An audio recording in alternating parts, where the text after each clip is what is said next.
Good morning, everybody. I think we still are waiting for a lot of people. So let's give a few minutes before we start.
Yeah, let's give a few more minutes for everybody to settle down.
Okay, let's get started.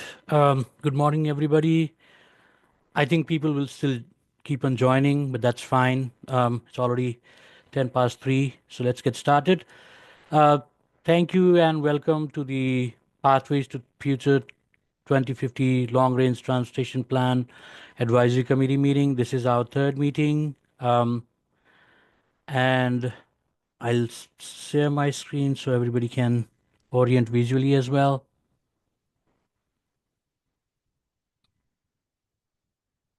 Okay, so can everybody see my screen now? Okay, good. Um, so we ask that everybody please write your name and affiliation in the chat so that we can record your attendance at this time.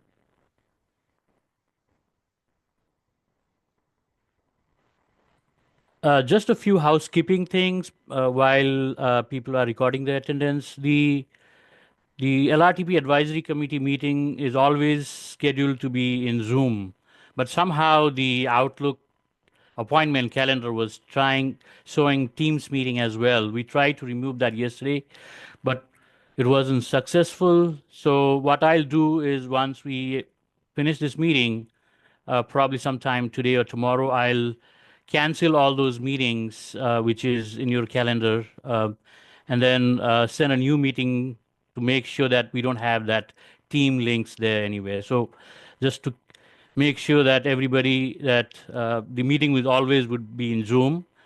There could be an in-person meeting for the milestone meetings if everybody wish to have so. But mostly, if the meeting is virtual, it's going to be in Zoom platform.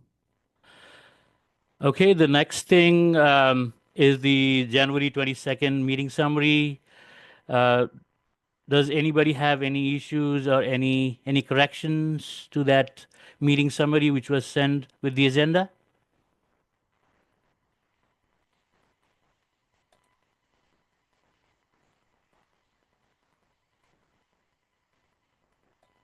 Okay, hearing none, we move into the next thing in the agenda, which is the public comment period. As far as I know, we haven't received any written comments ahead of the meeting, but I'll ask Sid if there's anybody from the public who would like to address this meeting now. We don't have anyone on. Okay, thank you, Sid. Hearing that nobody is there, let's move into the next item, which is the progress update for the LRTP.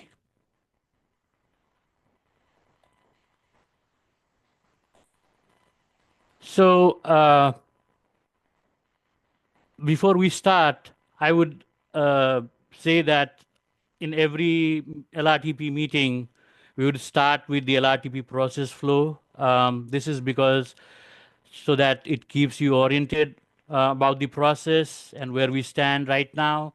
So I guess you have seen this a couple of times already, but you'll keep seeing this all the time. So just to recap that it's an 8-phase cyclic process. Um, we start from the baseline development, which has already been done. We did the pathways to the future scenario planning project, which has already been done and approved or adopted by our policy board. The strategic direction is something which is the meat of the meeting today. Transportation needs assessment, we are working on it, and you'll have a presentation from Dorian about it. The other phase is the development of projects, project prioritization, plan evaluation. That's coming in the future once we finish phases 3 and 4. Again, this is the same thing, but this is something more publicly oriented, which the public can digest. It's the same thing, but which more, I would say, layman language, so that people understand what each phase of the plan is all about. Uh, Also, this is something which the LRTP Advisory Committee has already seen. Um, So it's basically stating that even though it's a cyclic process, we are working currently in two parallel processes, which is basically phase 3 or task 3, which is developing vision goals and performance measures, which is going on parallelly with the transportation needs assessment, which we are working as well. So the translation needs assessment would lead to the universal project development and project prioritization process to develop the constraint plan, whereas task 3, along with vision and goals, will develop the performance measures, which are the technical mechanism to measure the goals and the objectives, and that would be used in the project prioritization process. So that would be the link, the hard link with these two processes. And then also there are action items which the LRTP Advisory Committee needs to do. So in some cases it's input, some cases it's a recommendation to the policy board. Some cases like today about the goals and objective, we need to have a long discussion about it. And then finally, in a lot of cases, the LRTP Advisory Committee has to have an agreement. Since this is a consensus-based model work group, will not be asking for any approval, but it would have to have the agreement from the group to move forward. Okay, finally, just wanted to give details on the ongoing task and the coming actions from the advisory work group. So today, the goals and objective, as I mentioned earlier, we would have a discussion, breakout room discussion for an hour, and then report back about it. Once we have that discussion today, we'll take your input and we'll ask for your recommendation in the next meeting, if that's possible, if everybody agrees upon it. So that's the progress and the timeline for task 3. For task 4, the issues identification, we are developing state of transportation report, which you will be able to review in the next, which will go with the next agenda. We'll also provide you the inventory of the needs and the maps based on the needs which we have developed in the meeting after that. And then you'll have a month to review that. And then uh, in the further subsequent meeting in June, we'll ask you to recommend that for the policy board. Also, we are working on a few reports which you'll be able to preview, and Donna is going to talk a little bit much more detail on that. Um, we also know that there's a public engagement going on for Task 4, which would end uh, technically by April 30th. The website would be open, but again, we have to have certain cutoff time so that we can actually see the input from the public and do some analysis. The website won't close, but for the purpose of analysis, we would close that by the end of April. Also, task 5, which is the project development. After once we have finalized the needs and the issues, we need to develop certain guidelines to include what sort of projects we want in the LRTP.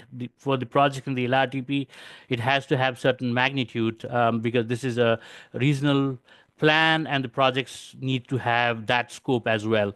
So that topic would be introduced to you in the next meeting, and then if possible, we would like your recommendation and agreement on the subsequent meeting in May about that.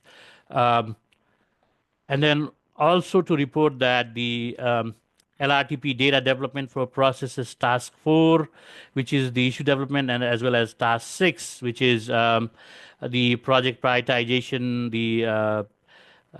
the programming phase. We are also starting to work, develop data on that as well. So the final thing I just wanted to give you guys is about the LRTP meeting web page. So the web page is located in Plan RVA website, and it has everything which is presented in this meeting. So it has the agendas, it has the minutes for that particular meeting. In cases if the meeting is virtual, it would have recording as well, and any action item or presentation which is presented in that particular meeting would be there as well. So it's a one-shot place if you want to look into any previous meetings, any recordings, any agenda, meeting minutes, everything. It would be there. So once we end this meeting, we'll provide you this presentation, so you have that link. And if you need that, anything from the LRTP, everything would be published in this LRTP meeting web page. So I'll finish here. If there is any questions, I'll be happy to answer.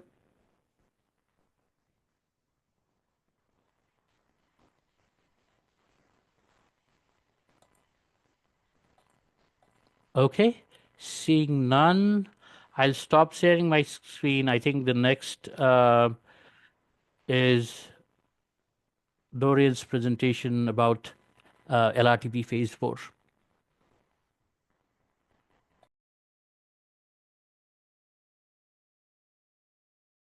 Dorian, you muted.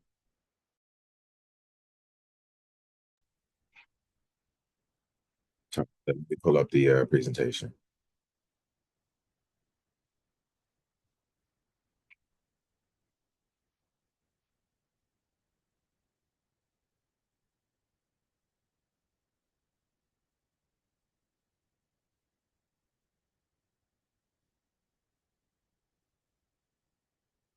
All right, thanks everyone.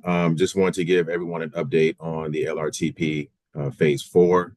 This is our transportation issues needs assessment. This is a very foundational component of our LRTP, which looks at all facets of our current transportation system and allows us to understand the issues, needs, and deficiencies that we can address through either projects or through policy.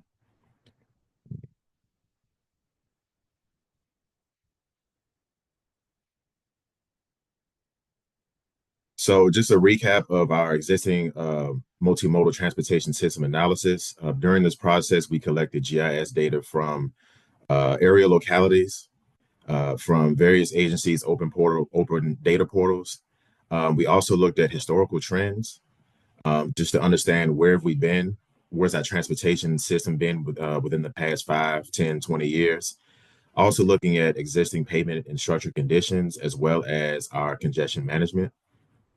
Some of the deliverables from our state of transportation, some of our deliverables for this section are the state of regional transportation system story map, which basically gives us a more of an interactive way to present our information, present our GIS findings, and present our historical information. The state of transportation report, which looks at all facets of transportation throughout the area, basically highway congestion, roadway management, roadway maintenance, freight movement, bicycle and pedestrian infrastructure.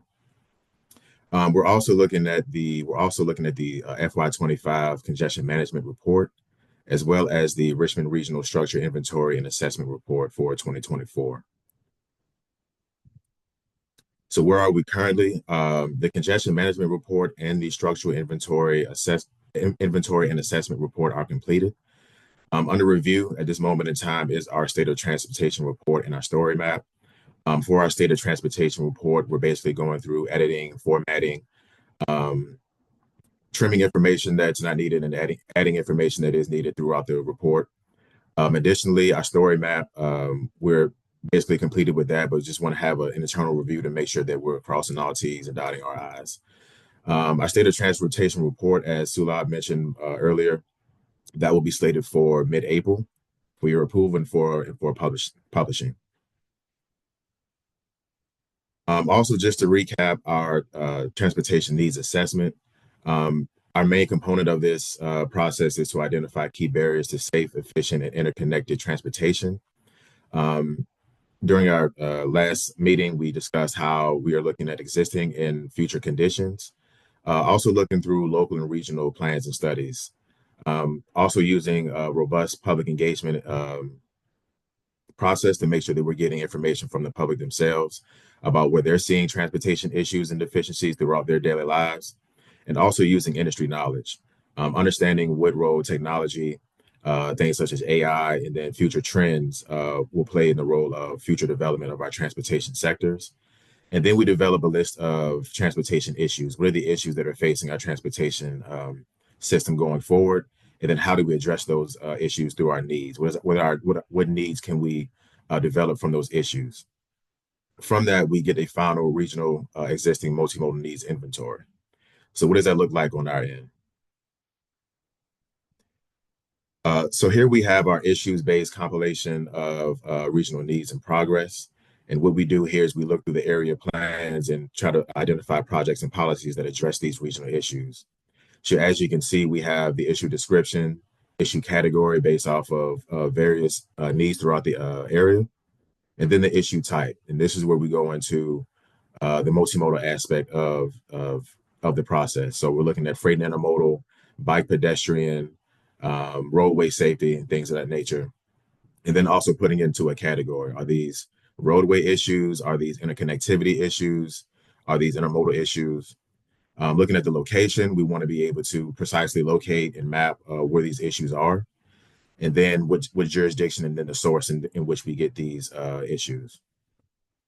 Some of the area plans do have proposed projects that we want to make sure that we are documenting as well. So going forward, we're making sure that are there any kind of proposed projects, studies, plans, or initiatives that we can pursue so we can address these multimodal issues.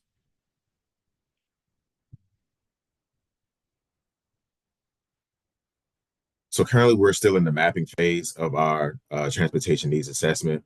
We want to be able to visualize what the transportation issues are, and then we want to compile into one shapefile. So what you're seeing here is just an example of how our mapping exercises are going. This is basically the congestion within the region, making sure that we pinpoint the specific areas that have these issues and want to make sure that we are addressing them accordingly to their location and then their relative importance to overall the function of the transportation system. And our ultimate goal is to disseminate this to the localities and agencies for approval. So what are our next steps? We want to continue the internal coordination to develop the story map and state of transportation report.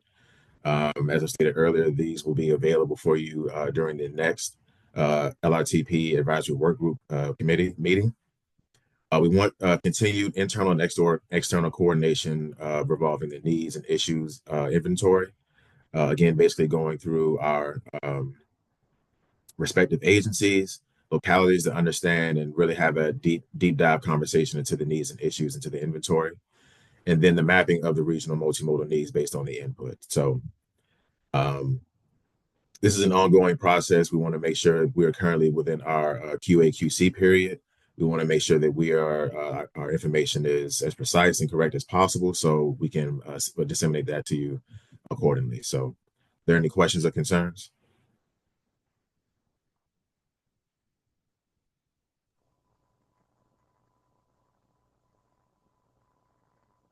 Hearing none. Thank you all for your time.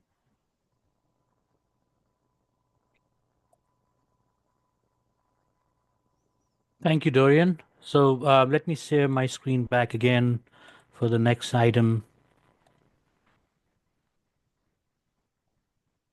Okay. So this phase 3, LRTP phase 3, what matters most for the future strategic direction, that's the meat of today's discussion. Before we go into breakout rooms, I just wanted to give you a little bit of background on what we are doing. So basically, I provided this presentation last time.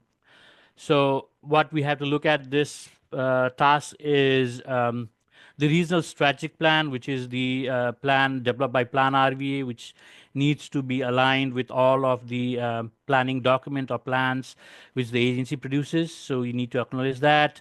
Translation vision and guiding principles.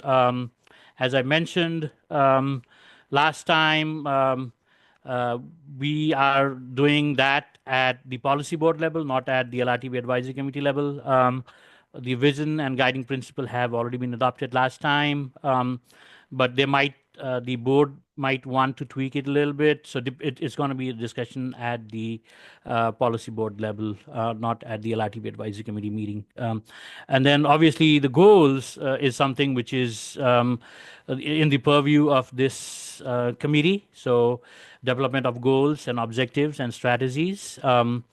And then obviously the performance measures framework for the LRTP. The adoption date is technically, for the time being, we are thinking of August because once this group agrees with the goals, we have to have a formal public comment period for 15 days. And if any comments received, we have to tweak the goals or things like that based on those comments as well. So once this group agrees upon it, we'll have that 15 days public comment period, formal comment period on the goals and the objectives which we have approved, recommended by this group, and then we go to the policy board for their approval. So this is the vision we have from last time. We might need to tweak a few things based on the recent federal guidelines, but I think that's the purview of the board, and we are not discussing it now here. The guiding principles, we have 7. I think they represent the wide range of the things which we want in our transportation system. So again, it's pretty well versed and was adopted last time. But again, it's up to the board's purview to tweak them or change them. So then we have the goals, strategies, objectives, and PM, which is the purview of this policy, this advisory committee. So again, recapping what the general definition of goals and objectives which we want to use in this plan. So basically the goals is what do you want to do, and the goals will describe a series of desired end states for the region's transportation system, which would be informed by the vision, and it'll be the foundation for all objectives and performance measures. The objectives is basically how do we measure success. So objectives would be specific, measurable statements that support the achievement of the goals. Strategies is like how will we get there? How would we achieve those goals and through those objectives? So those would be high-level approaches, methods or even policy statements used to achieve those goals. And then finally, performance measure is basically how will we measure success through a data-driven approach. So it provides us those technical mechanism, the data, the modeling platform to actually report or monitor those the progress towards goal objectives and vision. So we are proposing 4 goals as it was sent. I think it was briefly uh, spoken about in the last meeting and also provided in the agenda packet. So safety, sustainability, reliability, and resiliency. I think those are the 4 big words which we want as goals. We'll not be defining it now here because that's going to be in the breakout session. But these are what we are proposing as 4 big goals. Again, we also have to look at the federal requirements. The long-range transportation plan is a very prescriptive federal document, and we have to work accordingly. How the plan has to have certain elements which has to be aligned with what the requirements are. So one of the requirements is that we have what we call as the federal planning factors. This was, I think, reconfirmed by FAST Act. I think MAP 21 had 8 goals, and then they added 2 more factors, the last 2 in the FAST Act legislation. So I'm not going to read it, but we have to align our goals with the federal planning factors as well, which is a requirement. The other thing is we also have what we call as the national performance goals based on MAP 21. This was the transportation legislation before FAST Act, but as far as I know, these were not rescinded. So these are still active, even though we have those 10 national goals, factors, planning factors. So safety, infrastructure congestion reduction, system reliability, freight movement, environmental sustainability, and reduce project delivery delays. I think most of them would be naturally be in our goals, but again, just wanted to make sure that these are also stated and these are also aligned with our goals, which we are proposing. So this is a crosswork of the federal planning factors from FAST Act, the national performance goals from MAP 31, and our proposed goal, how they align with each other. And mostly, I think whatever the planning factors or the national performance goals is asking, we would be achieving those through one another goal or a combination of one or more than one goals. So safety is simple. Infrastructure condition, as you can see, the performance measure, the federal planning factor was emphasized on preservation of existing transportation system. That would be covered through reliability. Congestion reduction would be also covered through reliability. I'm not going through all those, but in one way or other, we are aligning all these factors into our goals, and which is a requirement as well. And then let's go to the objectives now. So the objective is basically something which describes measurable statement that supports achievement of the goals. And the SMART objectives is something which has been there for some time. So SMART is like specific, measurable, agreed upon, realistic, and time bound. So here's an example for one of our goals, sustainability. A transportation system that meets the needs of people alive today and provides the same opportunity for future generations. So that's our general statement goal for transportation sustainability. And the objective here is, so it's specific, it says by 2050, the average number of vehicle miles traveled per person each year is reduced by X%. So it has to be specific, it has to be measurable. This obviously is something which we can measure, and it has to be agreed upon by this group, also the policy board in some sense. And then it has to be realistic as well. We know that there's going to be VMT in the future as well. We can't say that everybody is taking transit or everybody is biking. That's not realistic as well. So it has to be realistic. It has to be something which is achievable, and then obviously time bound. So this is 2050 long range transportation plan. So we talk about what is going to happen in 2050 rather than the other times.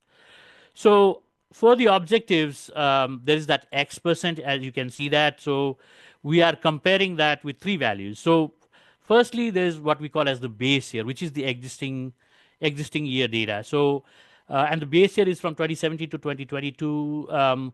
It's basically because the socioeconomic data, which is the backbone of the long-range transportation plan, that was not updated after 2017 because of COVID-related reasons. 21 and 2021 were hit by COVID, and for any long-term projections, it was not a realistic year to do those kind of projections. So we didn't do any projection at that time. So that's why we still have that lot of information in 2017. But for some of the other data, other data like safety and other things, we still have data from anywhere between 2017 to 2022. I think for any data, there is a lag of 1 or 2 years. So I don't think we have anything for 24, or in most cases, we don't have anything for 23, but we might have some data for 22 as well. So that's why it might mostly the base year overall, the model, everything is 2017, but something for some of the other data we have till 2022 as well. So it's basically we don't need to confuse with the year. It's basically the existing condition with the latest data which we have, latest and greatest data we have. So that's the base year, and then we also compare that with the existing plus committed conditions. So it's basically we already have certain transportation projects already obligated funds which are going to be phased for construction soon. Those are definitely going to be built. That's not in the ground now. So those that network of transportation in which we have those existing and committed projects, it's called E plus C, or existing plus committed network. So that's basically the no build for 2050. So if we don't build anything after what is already committed now, that's what we call as the no build. And normally in any long-term scenario analysis or comparison, we use the no build, the future no build, as the baseline for comparison purpose. So that's one thing which we can do as well. And then obviously the built is the cost feasible 2050 conditions, which is all the projects in the constraint list, and we assume that those projects would be built, and that would be our transportation network. So that's our build 2050. So we can compare what we have now for the vehicle miles travel with the no build condition, and I mean with the build condition, and also at the same time compare the no build condition as with the build condition as well. I think that's normally is done to see what is the change or how much is reduced or increased based on the projects which you have selected. Because sometimes if we compare with base year, which is now, for the future, it's not a simple apples to apple comparison. For example, VMT, the VMT per capita might decrease in the future, but as we all know, we have 1.1 million people now in the region, and in the baseline scenario, we have 1.4 million people. So there's like 300,000 people increasing in this region. So that would, and each person need to have certain trips to do their work or go to school, something. So it's the VMT overall is going to increase. So sometimes it's not a fair comparison to compare it with the base year, which is now. So that's why we need to compare with the no build versus build. That would actually give, based on the project selection, how does those projects actually try to reduce the VMT. So that's that is something which I just wanted to make sure that everybody's clear with. And then we have the goals. So I'm not going in detail with all the goals. That is the breakout discussion, but we have a general definition of what safety means. based on Federal Highways guidance, based on what we want to do in this plan.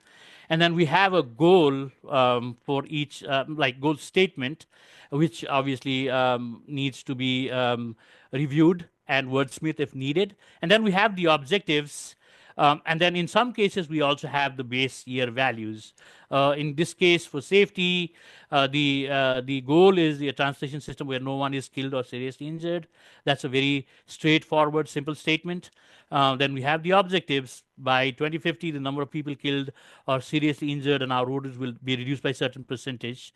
Obviously, there is that aspirational thing that we want vision zero, but obviously we have to have objectives which is realistic and which is achievable. So that's the discussion which is going to happen.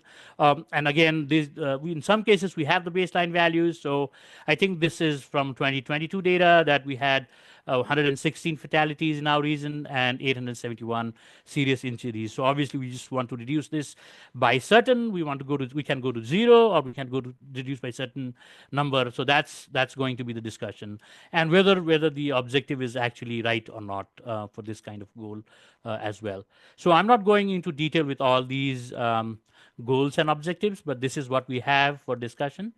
So similar with sustainability, we have that with reliability. I think this was sent to you ahead of time. There's been a few minor tweaks to some of the objectives, but basically it's the same. The document which we sent you, I think it has the accurate information apart from a slight little bit tweak so that so that we can make it more measurable. So that has been tweaked a little bit in some, maybe a couple of objectives. Other than that, everything is the same what we have sent to you. So before we go out to the breakout rooms, I just wanted to give you this guidelines. So we would have 5 breakout rooms. For each goal, there would be 1. And for sustainability, which is the big bucket, we want actually 2 groups to discuss about it. So each group would have 4 to 6 LRTP Advisory Committee members, plus 2 staff members who will share screen so that you are oriented while you are discussing. We'll have a 30-minute discussion. It's timed, so once you go into that breakout rooms, there's going to be a timer for 30 minutes, and then once that's done, we are automatically going to come back into the main room. So once we have that discussion, we are asking that each group reports for 3 minutes. So we have 5 groups. That would be 15 minutes, 3 minutes each. And one of the advisory committee members volunteers to report back. So rather than staff doing that, we want you as an advisory committee member to report back. And these are the general directions on what we want the discussion to be. For the goals, do the goal statement actually justify what we want to achieve in the future? So that's something which can be tweaked. Objectives, do they make sense? Are they the most correct way to measure success? Also, you can add, remove, edit objectives as you needed. If you think this objective doesn't make any sense and you strongly feel that it doesn't need to be there, you can remove that. Or if you think there's something which needs to be there, we need to add that, then it could be added. But again, as we said, its objective has to be measurable, and there has to be certain mechanism for those objectives to be measured. So once you provide, if there's any new objective you provide, staff will do a review and come back to you next time saying that whether it's feasible for that objective to be measurable or not. Also, it's good to have a high-level discussion on the reduction improvement rather than focusing on how much. So there's that X%, rather than going detail in numbers. I think a high-level discussion would be good at this time because we don't have certain values for all the objectives as well. That needs to be calculated. So don't focus on the value actually, but focus on the high-level discussion on how the momentum of how much is realistic for us to reduce or improve on that particular objective.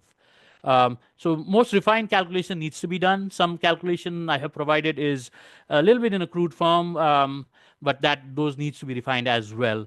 And then finally, the strategies. Do the strategies make us achieve the overall stated goals and the objectives? So that's the main aim for the strategies to achieve those overall goals and objectives.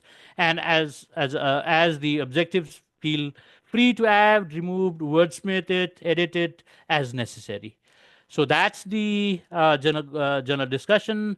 You will be randomly, I think, sent into a group in one of those 5 groups. So before we do that, and this is the first time we are doing this, so I apologize in advance if there is any technical glitch on that, but we'll try our best not to do that. So before we go into those breakout rooms, is there any general question?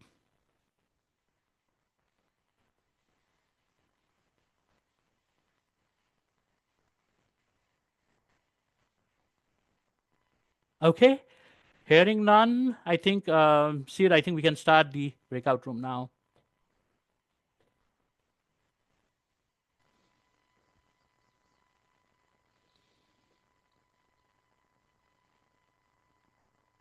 Okay, I think we are all back. I think we had a good discussion. We had a good discussion in our room, and I hope it happened the same in all the rooms. And even though we're doing this for the first time, I feel that there was no major technical glitch in the process. So uh, let's go back. Let me share my screen so that we have something when we discuss as well. But yeah, can everybody see my screen? Safety? Yeah. Okay.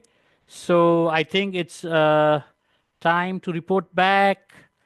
Um, Sid, do you have the recording on for this Yes, session? we are Yeah, still okay. good to go. Yeah, because we might need to go back into recording to see what has been discussed so that we can um, tweak our goals and objectives. So I think we start with safety breakout room. Any major discussions on safety and who's reporting back to us? Hi, Sulab. This is Todd with VDOT. I'll be reporting on safety. Thank you, Todd. Yep. So with the goal A, we had a slight modification on that. A transportation system where no one is killed or seriously injured. And then we wanted to add the following, and people feel secure and comfortable regardless of which method they travel. That way, that would include pedestrians, cyclists, etc., and all users. Some of the objectives we added on to were let's see, we wanted to make sure that non-motorized users were included. I feel like a lot of times when we say the number of people killed or seriously injured on our roadways, people just think of people who are traveling by automobile um, are the main one, but we want to make sure that all users are included. And then a way that we can measure that is not just by a percentage, but by miles of dedicated infrastructure. So during your travel, um, and that would be like 100 million vehicle miles traveled. So number and rate of injuries, number and rate of crashes, fatalities, etc., would also be done by miles traveled as well. Um, Moving on to the strategies, we had a couple of modifications on number 3. Um, Instead of distracted driving, we suggested dangerous behaviors because distracted driving is kind of limiting it. We want to make sure that people are not, crossing mid-block where there's not a crosswalk. And cyclists, moving out of their bike lane if there is a dedicated bike lane onto the roadway, etc. So just dangerous behaviors in general. Speed management we added as a 5th one. And then also for a 6th strategy, we want to promote projects that are safe. So roadway projects that are designed properly, and that could be, like ensuring that the sight distance at intersections is the proper, distance in relation to the speed of the roadway. ensuring that vehicle users have sight of pedestrians and cyclists and they aren't blocked or hindered, etc. And those were the main topics that we discussed. Yeah, those look good. Any reaction from any other group before we move on to the next breakout room? Okay, let's go with the sustainability. We had two groups there, so we probably need to look at both of those groups and come up with any modifications suggested by both. So let's go with group one. Who's reporting? Sulab, this is Phil from Group One for sustainability. We looked over the goal and had a few comments. The goal was a transportation system that meets the needs of people alive today and provides the same opportunity for future generations. We felt like the people alive today was a bit awkward wording. So trying to come up with something that reflected the current generation. We felt the needs was undefined, and that maybe we should state a transportation system to provide easier choices. So that goal of trying to emphasize choice was pretty important to everyone. So the proposed change was a transportation system that enables sustainable choices for current and future generations. We tried to get into the goals. Strategies. I'm sorry, and we started. I'm getting mixed up in my notes. I'm sorry. We started with the objectives next, and we went to B5 and worked our way up. So with B5, we actually did not have any notes or suggestions for changes with that. For B4, we looked at the overall mode split as an important factor here. And how that works as we go forward into the future. How do we identify that future mode split? And how are these people potentially transitioning to bicycle and pedestrian, more transit, etc.? And then for B3, we wanted to add essential services to this, such as shopping, errands, going to the doctor, medical visits, etc. And then the question of is the half mile for every bus stop.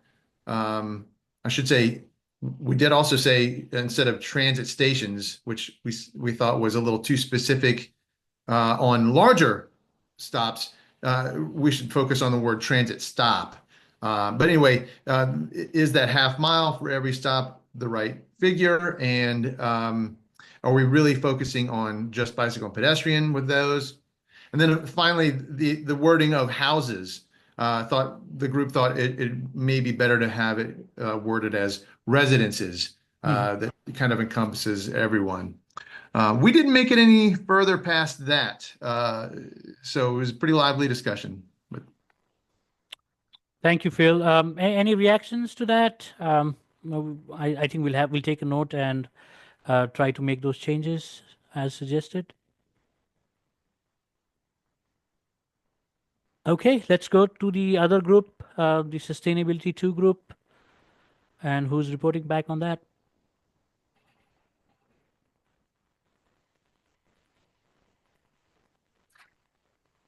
Yeah, we had a very lively discussion ourselves. I guess I would just ask if either Trip, Phil, or Corey would be comfortable reporting out. You can go for it. I don't mind. I'll give it a whirl. If we could just go back one slide somehow. For the general definition, we had a general discussion about including land use somewhere in the general definition, as obviously land use kind of dictates most of these other objectives. After that, the first goal there was we got into a discussion about the goal of like reducing freight vehicle miles traveled by increasing usage at the port. Um, One thing that was mentioned is we kind of need to account for goods moved through the airport as well, possibly, especially the value, because the high-end goods are usually shipped through air. For objective B2, we all thought this was a good one.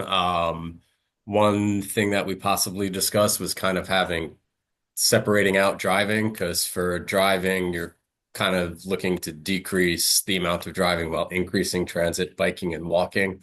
So creating separate, kind of a separate objective for driving versus the other modes. Now, if we could go back to B3.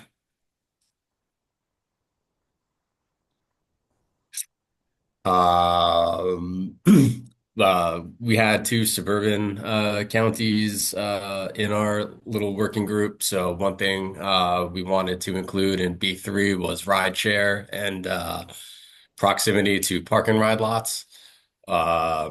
So by incorporating those, we recognize that the suburban counties are kind of included in this objective. And then for B4, um, we all agree that this is a great objective. The goal should be to reduce vehicle miles traveled. Uh, and for 5 as well, one comment was that kind of B5 might be incorporated by default in all of the previous 4 objectives, but calling it out helps. And I think Trip mentioned that this should just be overall emissions versus per capita objective. Dorian, if I missed anything, please help me out. No, definitely think you covered it all. All right. Yeah, on B5, I was just saying it just to clarify, it doesn't say, I think it's intended to be total emissions. Just one other real quick thing is we did discuss and I thought agreed on that B4 should have an overall VMT reduction as well as a per capita, because that's what's going to really determine environmental impact.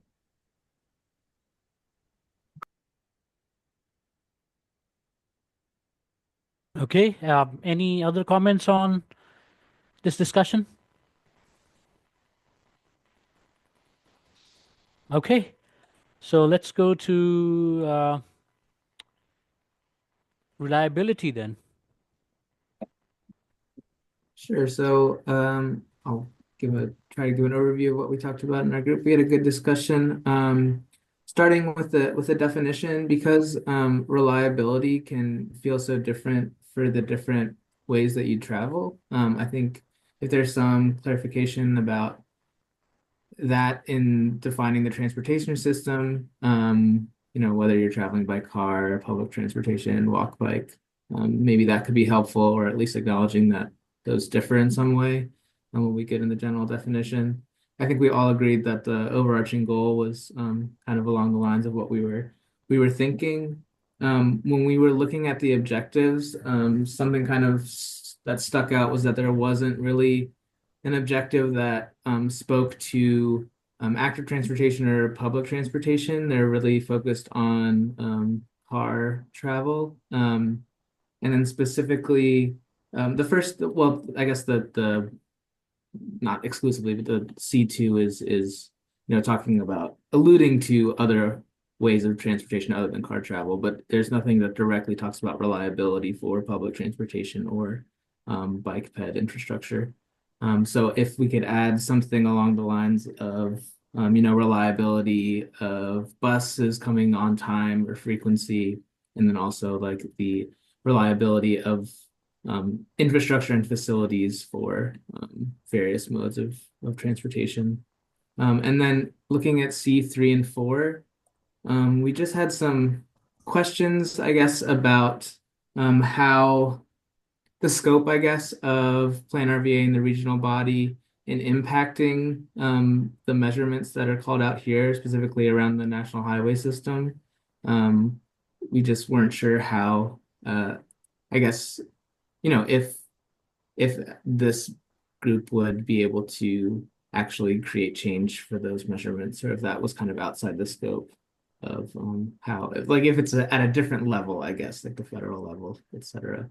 And so that was kind of a question we had about those two objectives.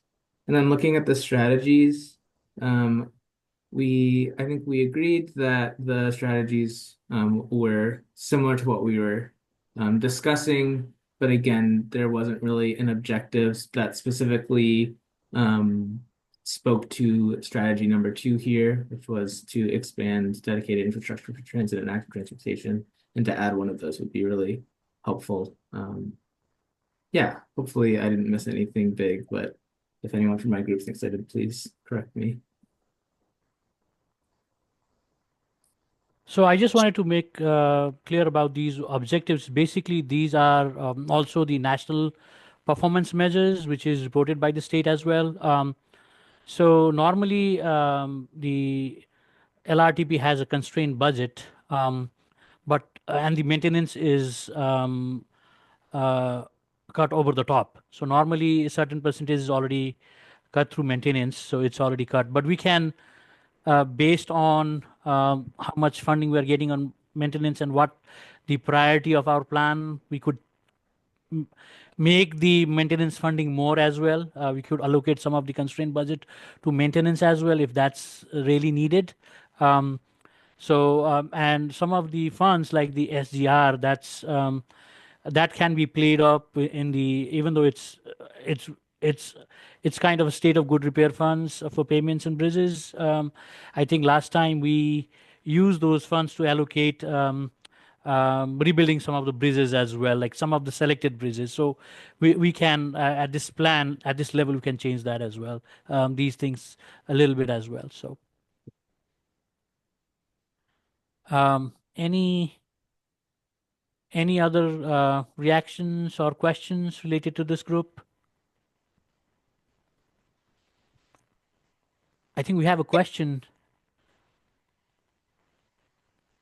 I think something that we wanted to note, because I don't think on the strategies there was anything specific per se for, the vehicles traveling through areas. And so we were thinking about high congestion areas and, whether it's looking at innovative intersections or other operational improvements, so that those peak hour traffic delays are reduced, in combination with the mode shifts that we are trying to encourage. Great point.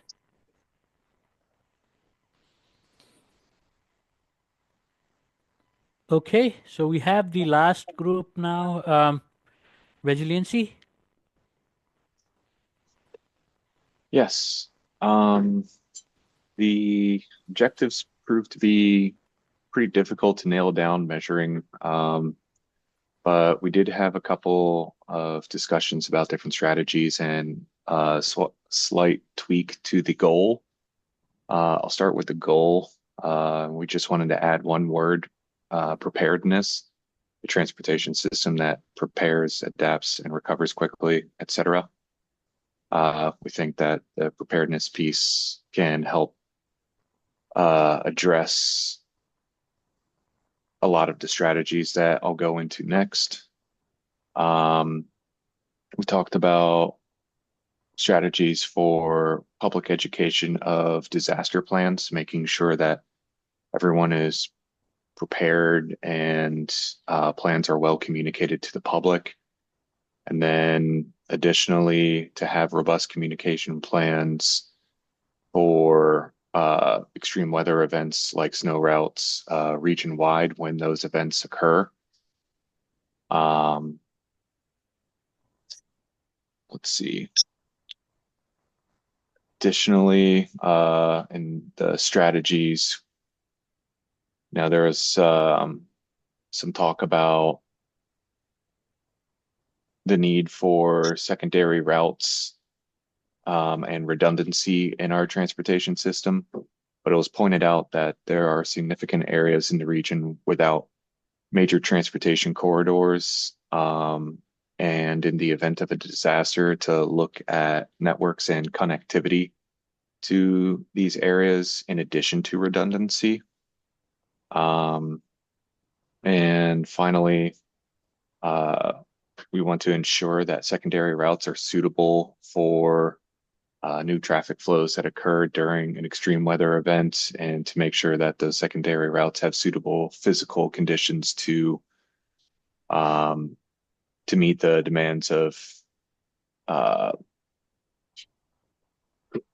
being suitable for emergencies, and to observe those secondary routes limitations. And Guy, do you also want to add about the heat islands you talked about?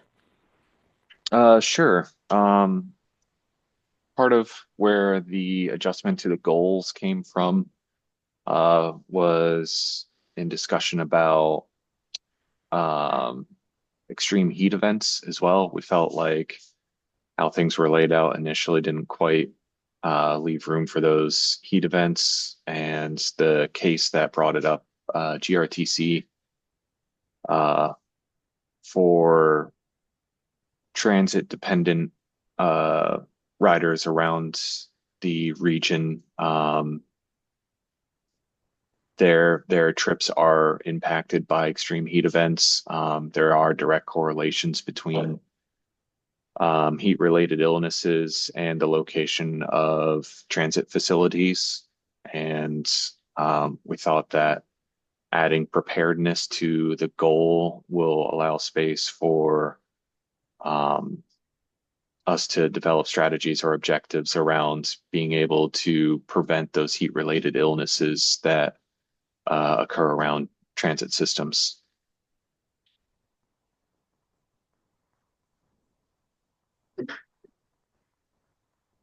Is there a question? I saw a hand raised.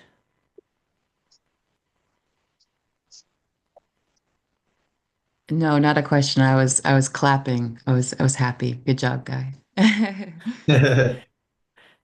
Thank you. I know RVA Rapid Transit has done a lot of research into it already.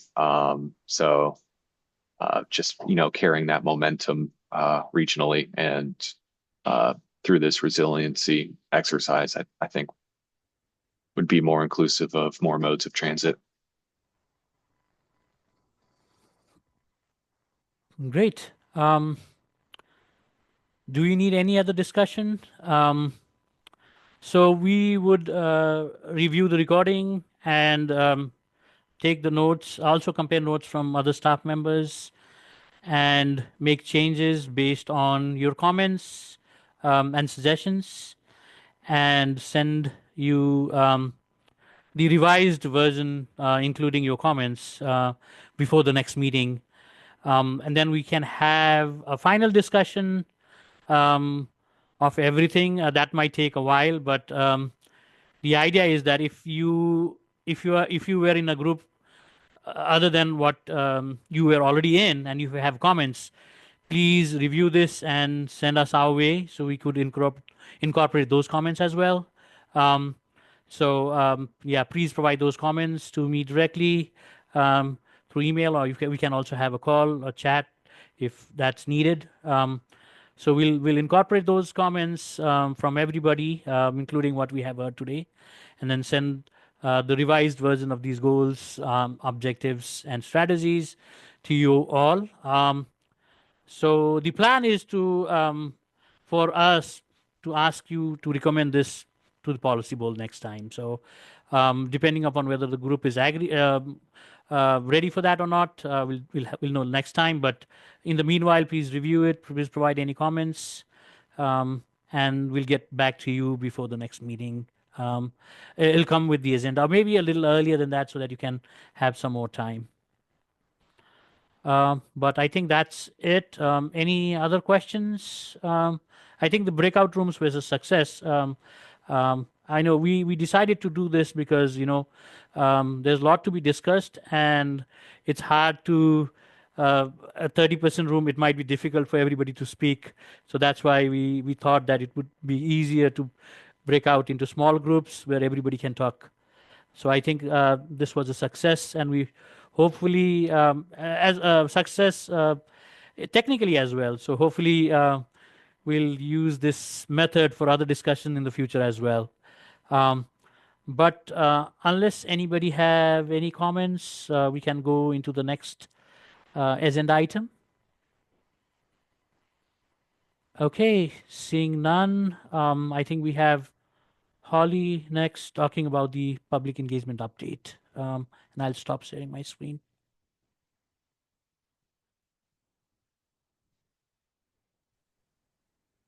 Hi, everyone.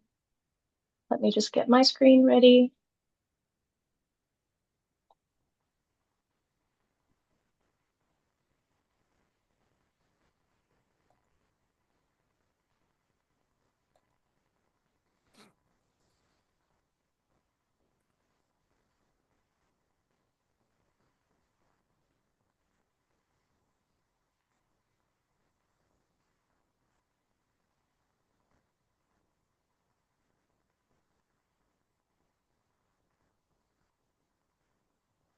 Okay. All right, so I'm going to give you an update on where we are with our engagement efforts since we last saw you. I think we were really just starting to launch them when we first met with you, and we had asked you to kind of tell us about where you'd been sharing. So I have a little bit of information about that a little later, but wanted to give you some numbers and kind of a little bit of background on our theory for what we're doing. So this is just a quick overview of numerically what has happened since we started this. So we launched this at the end of last year. We actually kind of had a little bit of an overlap of our rural transit study that kind of led into some of our starting for the LRTP. So a lot of those were similar needs. And so we kind of wrapped in some of the things that were ending for rural transit at the end of the fall. And then we started really in earnest in January of this year for the engagement period, which was January to April. So that's why this says November to March. So this is as of essentially a week or two ago that we have actually had 26 in-person events with folks, and we have 11 more that are scheduled. Got 4 more that are kind of in progress that are probably going to be scheduled. We have about 17 that are in potential various stages of completion. Some may not happen, and some are still kind of in conversation. But the exciting thing is that we've engaged over 1,200 people in that short time frame, which is really impressive. And that's just for in-person engagements. That does not count our website or anything that is virtual. This is a human interaction we had with people. And so if you go to our Engage page, which is just to the right there, engage.planrva.org/LRTP, you can actually see any public events that we've listed. We've not put every single activity there because if it was specific for a group, it isn't published, but you can see things that we have completed and things that are upcoming. So I wanted to give you a little bit about our philosophy of kind of what we're doing and how we got here. And so as you may remember, thinking about how do we have both a broad target for getting as many people as possible, right? We've got 1.5 million people in this region and we can't possibly chat with them all. So how do we figure out how to create ways for everybody to get involved, and how do we target folks? And so how do we essentially start building some engagement and stakeholder infrastructure, which we haven't really had in any depth, at least not for an LRTP. The last LRTP that we did was during the pandemic, which was before my time. And so a lot of that was virtual. So we didn't have the same kind of in-person infrastructure. So it feels really good to be able to start building these relationships and targeting who we want to talk to and who are the groups that have good influence with all of our diverse residents in the region. And you might have heard us reference the 45 before, and that number is a little bit, it's true, but it's also a little untrue in that we said, well, what if we just picked a number? So we have 9 localities that we work in. And we said, well, what if we even just started a target going 5 places in 9 localities? Well, that's 45 specific touch points we would have to have. Now, obviously that number is not proportionate to population, right? There are fewer people that live in Charles City versus the city of Richmond, but that gave us an idea of like, okay, let's make sure we're targeting at least 45 different groups. Our target list had over 120, I think is actually closer to 150. As we shared with you last time we chatted, it was like, who are the groups that we need to be talking to? So it ended up being bigger than that, but that's where the 45 came from.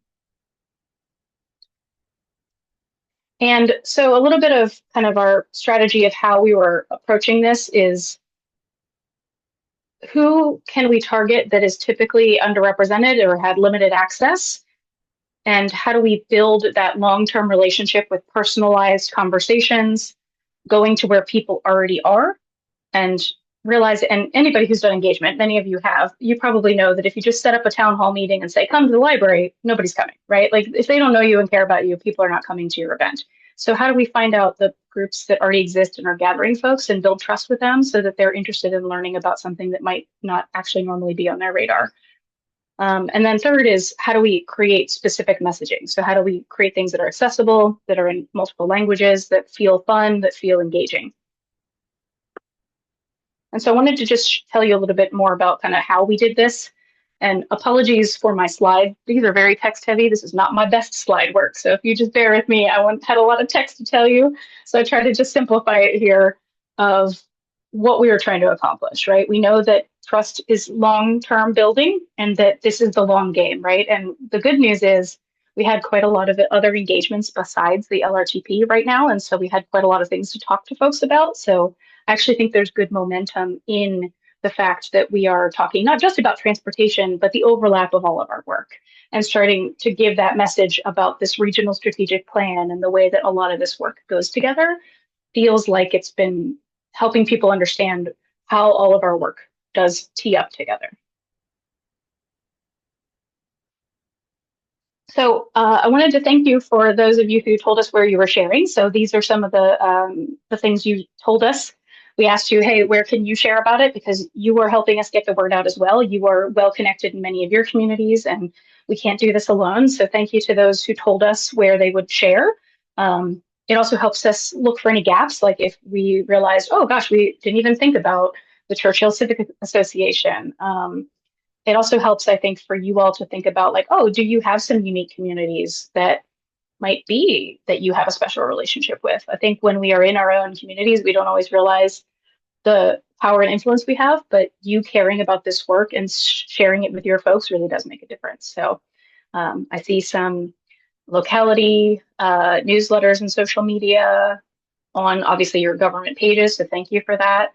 Some community events, even just like coffee shops, right? Like, I don't know about you, maybe this makes me old school, but I still check the flyer board at coffee shops to see what's happening. So even printing out and hanging a flyer somewhere where people actually have high traffic really can help.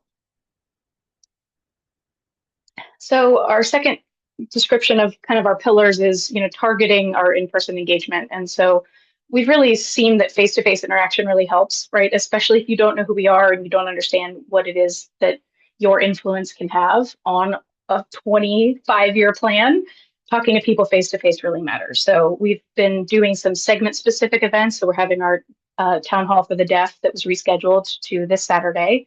Trying to speak with groups to get more in-depth feedback. And so we've given you some examples here of some of the places we've been. I'll show you our master list in a minute.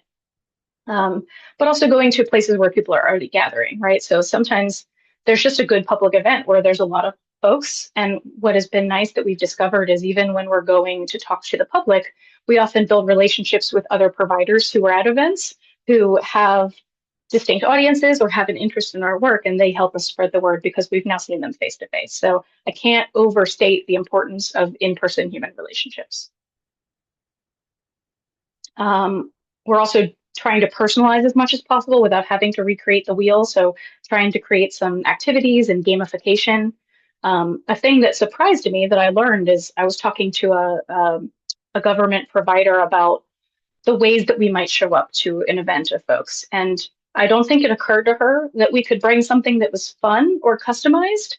So the reason I say that is that let me figure out the creative way. What I'm trying to figure out how to do is get the relationships with the people and say, do you have people who have needs? Do you have people who have ideas? I can bring an activity to you that lets them share their ideas so that they don't have to go to a survey online. But let me figure that out. So it's really just make the connection to where are your people and how do we talk to them. And then this is just an example of kind of some of the community events that we have been reaching out. And now that it's spring, there's lots more things happening. It's hard to do public engagement in winter when nobody wants to leave their house. And then lastly, this is just talking a little bit about the messaging, right? Obviously using all of the communication channels available to us, trying to create it visually. Our social pinpoint page, the engagement page that we have, is translatable into 10 languages. We have also already translated all of our materials into Spanish. That's the next largest second language in our region. And then the thing that we really need to do a good job of once we complete this is tell people how their input was used. So that'll be the next step, is like, how did you use what I said and why should I keep telling it to you? So I wanted to give you a quick overview of where we've been, and I can't show this to you here, so I'm just going to link to it so that you can see it a little bit better.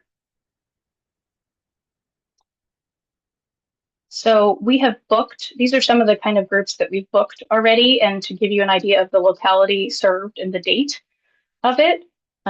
What we're realizing is that a lot of the groups we're serving truly are regional, right? They're not specific to a county because they serve the whole region. So Black Girls Do Bike is not specific to one county. They are working with anybody in the Richmond region. But then others are truly specific to a locality, like Powhatan. It was a listening session for the Span Center, which works with seniors in Powhatan. Same with the Ashland Community Ambassadors. That was specific to Ashland.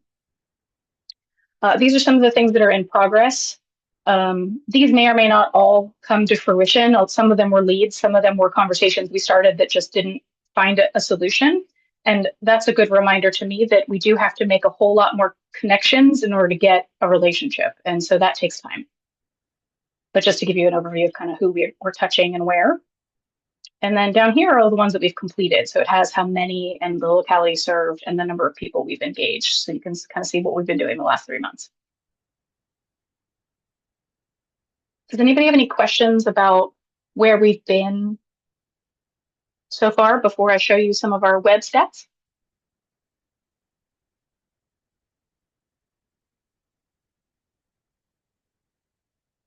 And I can't see everybody's hand so well. So if anybody does have a question, one of my colleagues can help me out.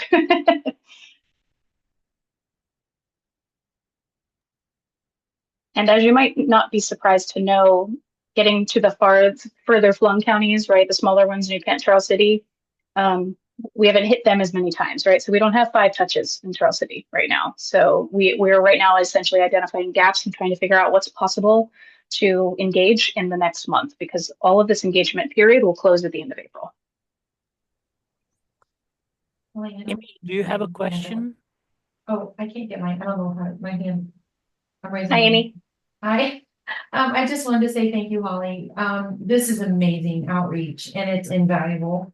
So I just want to thank you and Kristen and all Plan RVA for all the work that you're doing on this, because it's incredible. In all the years that I've done regional planning, transportation planning, this is really impressive. So thank you. And also very thank you to coming out to our comprehensive plan meeting and engaging the residents that came out. I think we had over 100 people that came to our comp plan meeting that night, and Holly and Kristen engaged them very well. And hopefully we got a lot of good input from our residents. So thank you, Holly. Oh, thank you, Amy.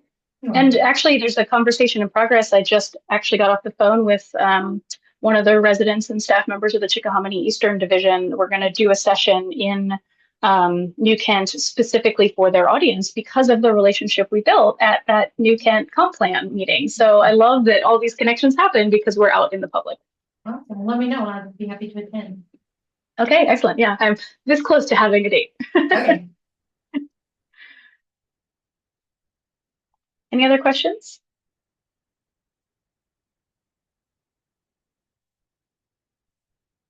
Okay, so this is the back end of our engagement website, and this is new to us, right? We just launched this last year, so I have not mastered all of the bells and whistles on it yet, but this is just to give you an idea of kind of the performance of the site. And so this is showing you when we launched it, right? We had a couple of things in December, like I said, but really we truly launched the site in January to the public. And so how many views have we had? How many people have visited it? How many unique visitors is it? That's, I think, the difference between visits and visitors. Now, some of those visits are me going to the site to put things on, right? So like some of that is counting every time I'm going. I don't know if it's smart enough to recognize my IP address as many times visiting. It probably is. But how many people have contributed is how many initial contributions. So we're going to show you that in a minute. So that's pretty cool in just a short time, how many things have been collected here. And this is the breakdown of what it is. We have two activities on the site. One is our social map, right? The map where you pin issues. And the other is the survey, which is the form. Now, that's a dramatic difference of input. Now, I'll tell you, some of those social map inputs are physical map inputs that we put in, right? So anytime we took an activity physically somewhere, we put those online. So that 1,000 number includes those in-person engagements. But what this also shows me is that people are not super keen to fill out a form, right? So, and our survey is purposely very simple at this stage because we're still in the visioning. It's just a couple of kind of prompt questions and the what would you like to see? So it's open-ended, so it's okay to me that that number is a little bit lower, but it also reminds me that people really engage well with activities. So how can we activity anything we do to get public input? And that's it.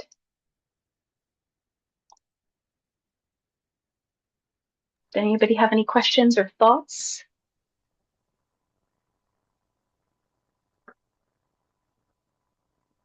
And as I said, we're going to the end of April. So April is the end of this particular engagement. Now, it doesn't mean we're not going to talk to anybody, but trying to kind of run this data and see what we have. The next big engagement period is next January to March, where we will have we'll have some projects suggested by then where we'll go back to the same communities and say, hey, here's what you told us. Here's how we took that information and turned it into some sample projects. Tell me about how you feel about this. What would you like to prioritize? Where should we be putting our money? And we're trying to revisit these communities 3 times over the course of the 2 years, right? So we've got some folks that we definitely want to revisit next year. And then again, when the plan is complete, to say, here's where we ended up. So that feels a little bit different than how we've done it before, and that we are trying to intentionally ask to return back to share back. That's it for me. Thank you, Holly. Do you anybody has any further questions to Holly? Okay, seeing none, I think this is the end of the meeting. The next meeting, I think there was a typo in the agenda. The next meeting, our meetings are always on the fourth Wednesdays at 10 a.m. So that gives us April 23rd is going to be our next meeting at 10 a.m. And Mitch, do you have a question? Yeah, I was just gonna say it's the next meeting is also the same time as VTA, which is right here in Richmond at the Richmond Marriott. So if Virginia Transit Association's annual conference. So if anyone's interested in that, feel free to check it out. Okay, thank you, Mitch. So yeah, it's I just want to reiterate that the meetings would be in Zoom. Somehow there was some technical issue in the Outlook invitation which I sent, which shows the team link. So some of you actually started the Teams meeting today as well. So what I'm going to do after this meeting is delete all the Outlook calendars and then send one again so you don't have that Teams link. So the procedure is that we'll send you an agenda and the Zoom meeting registration link at least a week before the meeting. So you have to register as a Zoom webinar, and then you'll get a link so that you can join the meeting. So you won't have Teams meeting for this. Yeah, so the next meeting will focus on, as we said, based on your comments and suggestions, we'll revise the goals and objectives and then send that to you for your final recommendation. That would be next time. And we'll also have updates on you for task 4, as well as we'll also start the project inclusion guidelines for task 5. So that would be the main items for discussion in the next meeting. But if you have any questions, any concerns, just email to me or call to me or any other Plan RBA staff. If you have any specific concerns about any issues, just call us and we'll be happy to talk with you. The meeting presentations would be, and the recording would be posted at least by early next week for sure. so that you can review this final slides, as well as if you want to go to the recordings as well, you can look at that as well. So the only thing is that since we had a main room and then we did the breakout rooms, 5 different breakout rooms. We still have to figure out whether we were all able to record those breakout rooms or not, but obviously the main room event would be posted. We'll also look at if we'll be able to post the breakout rooms as well. Those would be really important as well if we want to look at what the discussion happened and based on to take notes and then tweak the goals and objectives so that we can hear in much more detail than the room in which we were actually present. So I think that's all, and we are almost on time. So it's almost, we have 4 minutes left to 12. And if we don't have any questions, I think we are done. Thank you, everybody. Thank you. Thank you. Bye. Bye.